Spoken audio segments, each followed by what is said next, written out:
আসসালামু আলাইকুম ওয়া রাহমাতুল্লাহি ওয়া বারাকাতুহু। আলহামদুলিল্লাহ ওয়াসসালাতু ওয়াসসালামু আলা রাসূলিল্লাহ ওয়া আলা আলিহি ওয়া সাহাবিহি ওয়া বারিক ওয়া সাল্লিম তাসলিমান কাসীরা। আম্মা বাদ। এখন যে বিষয়বস্তুর উপর আলোচনা হবে সেটা হচ্ছে এই যে আমরা যদি দুনিয়ায় বেঁচে থেকে আল্লাহ তাআলা এবং তিনার রসুলের কাছ থেকে দুটি সার্টিফিকেট নিয়ে নেই, তাহলে ইনশাল্লাহ আমাদের মৃত্যুর পরে কোনো চিন্তা নেই। আসুন সে সার্টিফিকেট দুটো কি হাদিস থেকে জানি। আন আনাস রাদিয়াল্লাহু তাআলা আনহু قال رسول الله صلى الله عليه وسلم من صلى لله 40 يوما في جماعة يدرك التكبيرة الأولى كتب له براءة من النار وبراءة من النفاق রাওয়াহু তিরমিজি। হযরত আনাস রাদিয়াল্লাহু তাআলা আনহু বর্ণনা করছেন যে রাসূল করিম সাল্লাল্লাহু আলাইহি ওয়াসাল্লাম বলেছেন,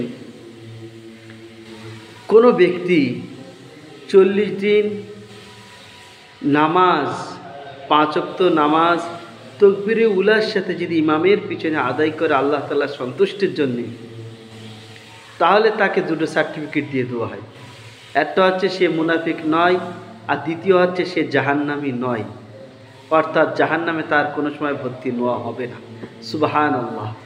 চিন্তা করেছেন, আমরা 40 দিন যদি চেষ্টা করি, 40 দিনের মেহনতে আল্লাহ তাআলা আমাদেরকে দুটো সার্টিফিকেট দেবে।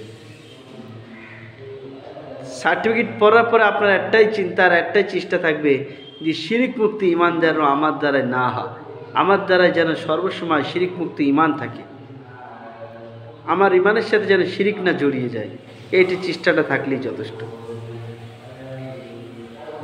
এই নামাজটা আবার আপনি যদি মসজিদের নববীতে পড়েন, আপনার 1 সপ্তাহে কমপ্লিট হয়ে যাবে। অর্থাৎ আপনি 1 সপ্তাহ যদি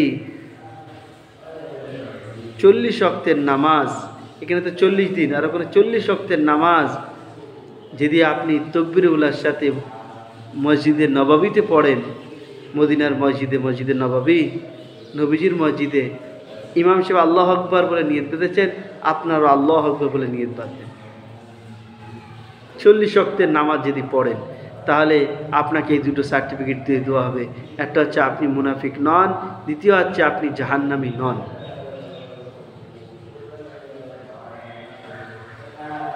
কত সুন্দর, কত সহজ করে দিয়েছেন আল্লাহ তাআলা আমাদেরকে।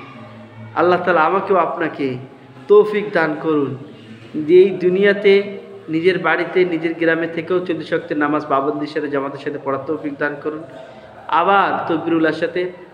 আর আল্লাহ যদি উমরাতে নিয়ে যায়, তাহলে অবশ্যই যেন ওই 8টা দিন খুবই সতর্কতার সাথে আদায় করা। আল্লাহ তাআলা আমাকেও আপনাকে তৌফিক দান করুন, বলেন আমিন। কেননা মদিনায় যে সমস্ত হাজিরা যায়, হাজিরা থাকে, তারা 30 ওয়াক্তে 25 ওয়াক্তে খুব ভালোভাবে আদায় করে নিলে লাস্টে গিয়ে কয় ওয়াক্তে গিয়ে খুব এক শয়তান এসে ঢুকে দেয়, এক তো বাড়ির এটা কিনা, ওটা কিনা, এটা কিনা, এই ছেলের এই কিনা হয়নি, মেয়ের ওই কিনা হয়নি, এসব কেনাকাটা করতে গিয়ে নামাজ পেয়ে যায় জামাতের সাথে, কিন্তু তাকবীরে উলাটা ছেড়ে যায়, এটা খেয়াল করে না। কিন্তু মদিনায় যে 8 দিন থাকে, উদ্দেশ্য হচ্ছে একটাই যে তাকবীরে উলার সাথে নামাজ আদায় করা। অর্থাৎ ইমাম আল্লাহু আকবার বলেছেন, আপনাকে আল্লাহু আকবার বলতে হবে। আর আপনি বাজারঘাট পিসাবের চাপে পড়ে এতটা লেট হয়ে গেছে, ইমাম সাহেবকে আলহামদুলিল্লাহ শুরু করেছে, বা রুকুতে চলে গেছে, আপনি গিয়ে রুকুতি ধরেছেন, তাহলে আপনি তাকবীরে উলা পালেন না। আল্লাহ তাআলা আমাকেও আপনাকে এই সমস্ত বিষয়টাই সতর্কতার সাথে এই সার্টিফিকেট দুটো নেওয়ার তৌফিক দান করুন, বলেন আমিন।